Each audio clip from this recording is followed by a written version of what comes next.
Step into the Trademark, your go-to podcast for everything marketing in the trades. Hosted by award-winning industry marketing experts Sarah Ghirardo from Remarketable and Eric Thomas from Rival Digital. Together, we're here to unite the worlds of trades and marketing, bringing you insights, stories, and strategies from the heart of the industry. Whether you're a trade professional, a marketing expert, or somewhere in between, this is the place for you. Listen in as we're here for the big ideas, the game changers, and the everyday successes. Because at the Trademark, we're with the trades and for the trades. All right. What is going on, everyone? Welcome back to another episode of the TradeMarke Podcast. Today, we've got Dave MacDonald on with us from the Better Together group. And we're super excited to dig in and learn a little bit more about what he's got to share with us. So, Dave, how are you doing? I'm doing great, man. Thanks so much for having me on. I'm really excited to visit with you. Yeah, absolutely. Cool. Well, Dave, why don't you go ahead and just kick it off by just doing some introductions for our listeners out there. Tell them who you are, what you do, and we'll just take it from there. Thanks. Yeah, so my name's Dave MacDonald. I'm with the Better Together group. We are an employment agency and human resource consulting firm that helps people hire people who know how to WTF. And so for me, WTF stands for work hard, tell the truth, and finish the job. And those are principles that my parents beat into me, trained into me, stomped into me, gave me as a gift when I was a kid. And so those are the same principles I've taught my kids and, 6,000 or more workers that have worked with us in the last 20 years. Yeah. Can you tell us again, that was really good, the WTF. What does that stand for one more time? Work hard, tell the truth, and finish the job. That's incredible. Yeah, I think that's the perfect acronym to just base your hiring and firing decisions off of. Yeah, for us, and I'm all about the redeem WTF. Like, we got to find a way to get better stuff wrapped around those letters, because so many kids are walking around saying WTF now. We want to change the meaning of it. Yeah. But when we started in business 20 years ago, WTF wasn't a thing. It wasn't what it now is. But work hard, tell the truth, finish the job. I have twin boys that are 30 and a daughter who's in her 20s, because you shouldn't tell a woman's age exactly. That's just not cool. Yeah. But I raised these three kids with these three principles in mind. And so the first day we opened our first office, we wrote on the wall, work hard, tell the truth, and finish the job. And I've got real specific stories about why those three things are important to us. Yeah. So, that's really good. Do you mind sharing those? No, happy to. So for me, I started in sales when I got married. I got married at 20 years old, and Ron and I had twin boys when we were 24. So I guess now you can figure out how old I am. I'm old as dirt, as I like to say. But I was in sales, and I was it was just a very different time. But I grew up on a hobby farm, and my dad was a school teacher, and he would work a full week as a school teacher. And then when he came home, we had this hobby farm with 40 head of cattle. For some people, it was a full regular farm, but for us, it was a hobby farm because Dad had a real job too. Sorry, that didn't come off well. But he had a full-time job also, not a real job. Farmers, we love you. Feed America. But anyways, so Dad would work really hard at school, and he was an administrator, so he had a real responsibility there. And then he'd come home and he'd do other things. So we raised chickens, we raised 40 head of cattle, we grew our own hay and stuff. So there was always stuff to do on the farm. We ran a maple syrup farm alongside all of that. And so I just came from a family that really was hard workers. And so, my mom's family were all tradesmen and craftsmen. My grandfather was a carpenter and stuff. So he came from that real blue collar kind of background, farming and trades. And so that was important to me. And when my wife and I got married, my grandmother said, because I was a regular teenage guy, right? And so when we got engaged, my grandmother said to my now wife, "Why would you want to marry such a lazy, lazy boy?" And so I've been working for 40 years, 30 years to overcome that idea that my grandma put in my head that I was lazy. And so I've been just trying to overcome.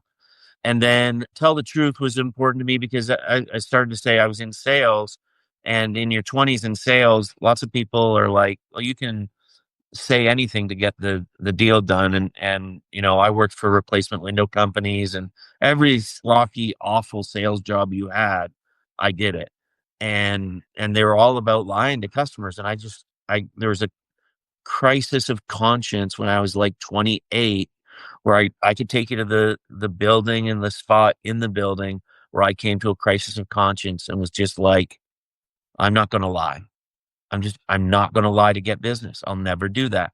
And so I talk about there being two types of people in the world. There's truth tellers and liars. And you've got a decision as to which of those two you're going to be. And I've decided to be a truth teller. People don't always like it, but it's true. And then finishing the job, I'm a typical ADHD kid. I'm great at starting things. I'm awful at finishing things. So I finished the job on the wall because I needed to hire a bunch of people around me who understood that was their job. You've got to finish the things Dave starts. And so that was our working philosophy right from the beginning. Yeah, that's like a struggle that I have as well with ADHD, running a business. Yeah, so many ideas, so many 20% completed projects. And yeah, the day that I found, some really good folks that are like on the Colby assessment test or whatever, or like high follow through type folks, high fact finders, high follow through. I was just like, here's 20% of what I want to do. This is the rest I want it to look like. And then they just run and finish it. It's the best. Right. Yeah. You have to get good at managing those people and making sure that they have ways to communicate well with you and efficiently, but yeah, set them free, let them do the work. Yeah. Awesome. So tell me a little bit more about, I know you said that you guys, help with HR and all that stuff. So just, I guess our audience, mostly is the trades, HVAC, plumbing, electrical, garage door, roofers. Tell us a little bit more about, specifically what you all do day in and day out to help your clients. Yeah. So like there's kind of two streams of working with clients for us. It's like literally hiring people for them.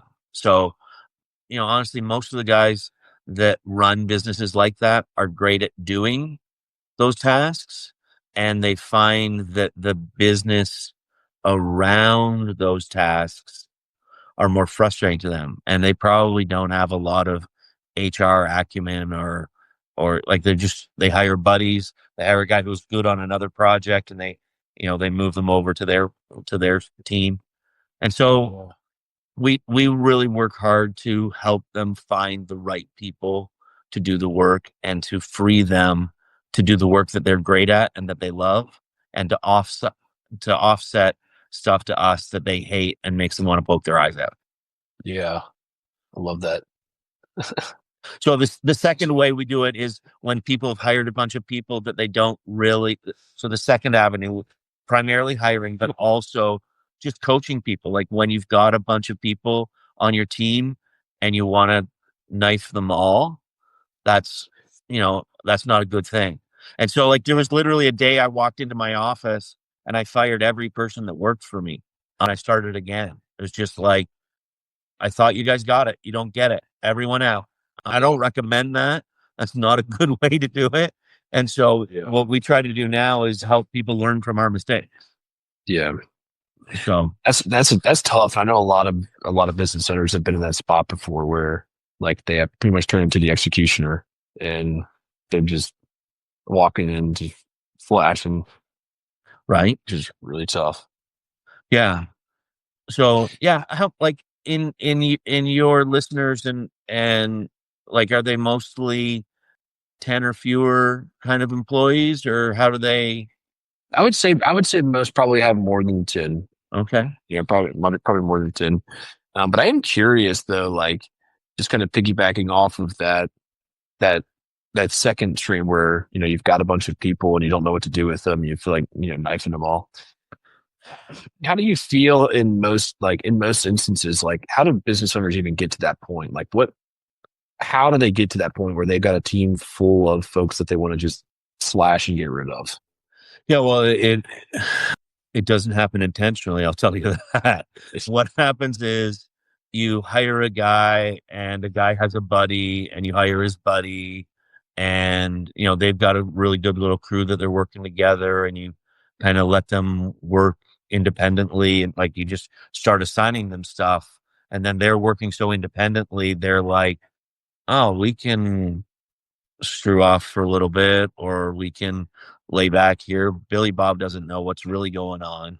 And really that's where the breakdown always happens, is employers delegate so much responsibility to an employee, and the employee goes, oh, my manager doesn't really know what's going on. And most managers do know what's going on. Like, we've all done it before. And so we're like, okay, well, that was 45 minutes too much time on that job. But he's like, oh man, can I call them on 45 minutes? Like, and so then you let it go the first couple of times. And then you're like, well, now they're an hour behind on every project. Yeah. And like, how do I fix that? And how do I have the hard conversations? And like, honestly, it's as much a challenge for me to do the things that I'm talking to people about. Like, I got my own staff that I'm running, and having the hard accountability conversations, it sucks. And so I got to pull on my big boy pants every time I go do one of those. I just did an employee review with half my staff this week, and just was like, we're on a wage freeze right now, and it's not a good time to be on a wage freeze because cost of living's going up, and I wish I could do more for you, but I can't.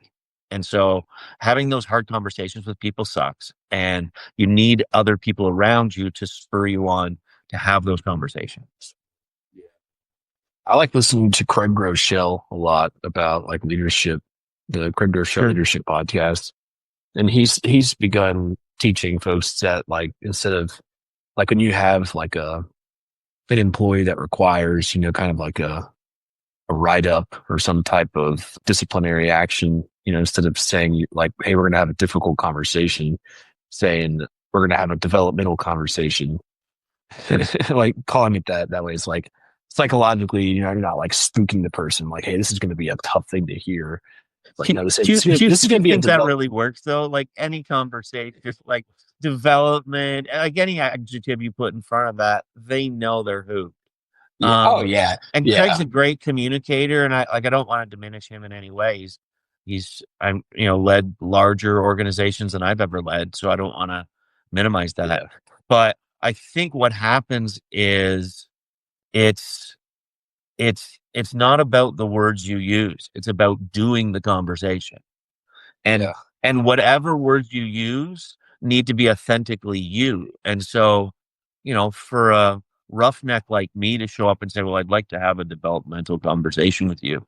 And like, who the F just showed up to this meeting? Like, I never met that guy before. I've been working for 4 years, Dave, and you've never developed me at all.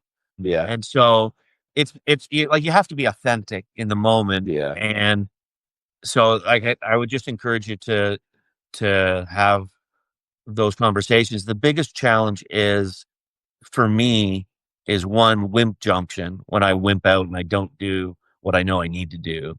And, I know you got a bunch of listeners right now. They're going, oh man, I never go to wimp junction. It's like, oh crap. We all end up there often. And, some days you pull up your big boy pants, and some days you run around the corner. And that's the nature of what you've got to spend emotionally that day. Yeah. Well, so I'd love to chat about that. The wimp junction. I know, just, being perfectly transparent, like, I'm guilty of that. Like, there's been instances where I knew I needed to have a difficult or a developmental conversation with someone, and I chickened out, because I got, oh, they're having a tough time with this. I can't do that today. I gotta blah, blah, blah. And so I went out, and then, it got worse to the point where then I snap, and then it's like way uglier for everyone. So what are some tips or practical tips that you've, learned along the way to avoid, wimp junction, so you don't get to that point where you just completely, wig out on this person? Sure. So I would say this, and it's not always a popular concept, but talk to your spouse about it. Lots of people have tried to leave the office at the office and not be able to bring it home. And my wife has a great way of managing me. We've been together 34 years, I guess. So she knows how to work me. But when I talk to her about the same person too many times, she's like, I'm hearing that name come up a lot. Yeah. And not in a good way. So, like, what are you going to do about it? Because I'm tired of hearing about it.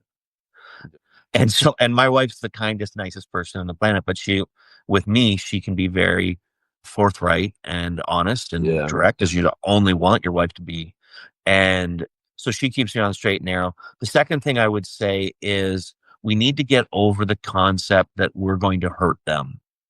Yeah. We're not. Okay. It's actually unkind to not have the truth conversation with them and give them an opportunity to explain to it or address it and improve on it.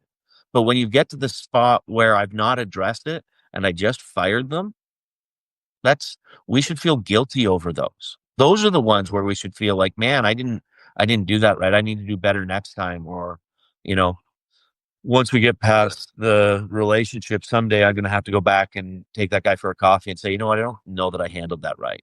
And honestly, the more times, excuse the phrase, the more times you eat your crap by going back and humbling yourself and telling somebody you didn't handle something right, the less times you'll want to do it. Like the more times you just want to do better. Our name's Better Together Group. So we're always looking for the next step forward. Yeah. Yeah, that's so true. I've found too, a lot of times when I finally realized that, like, when I do need to have that kind of conversation with someone, a lot of times they're unaware, like, that, what they were doing was, depending on the issue, but like, a lot of times if you're just like, hey, you've been slacking off here and there, blah, blah, blah, what's going on? Most of the time they're almost unaware that it's like they're causing a problem.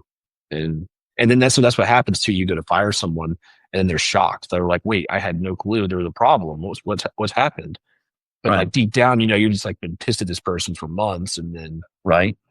And they're like, wait, whoa.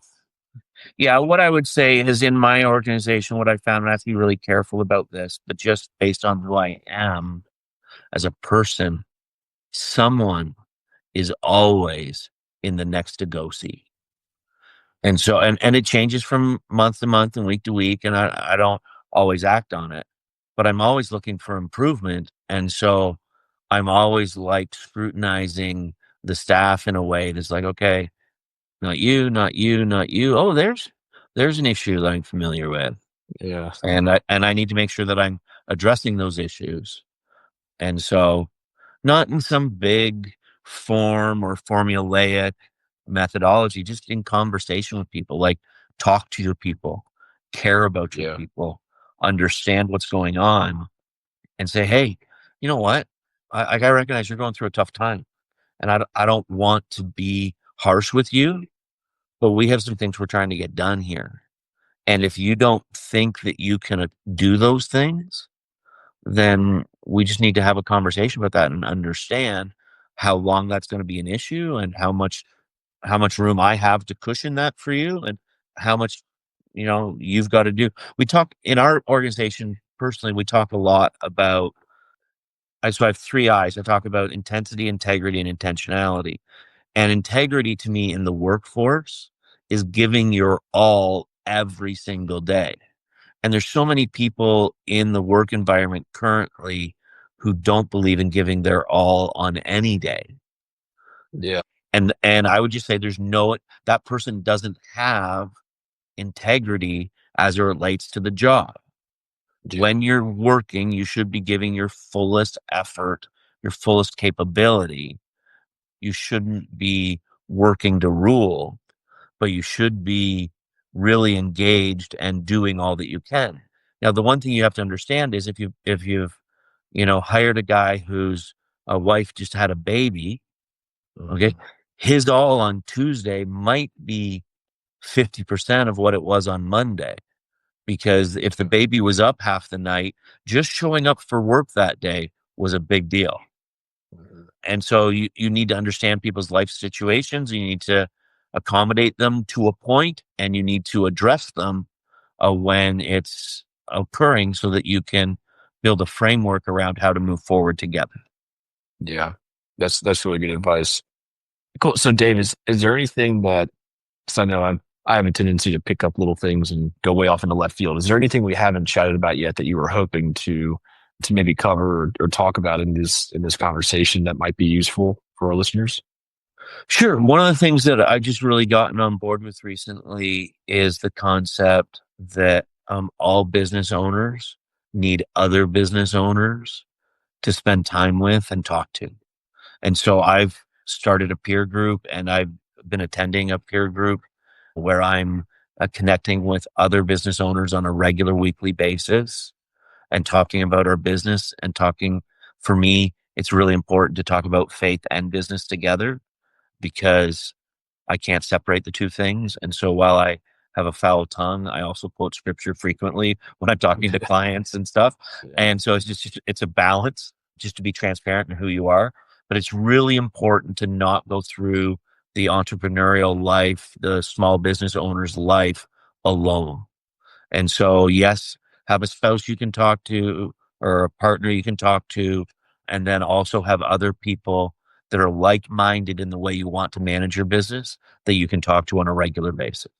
Yeah. And continue to make yourselves better. Yeah.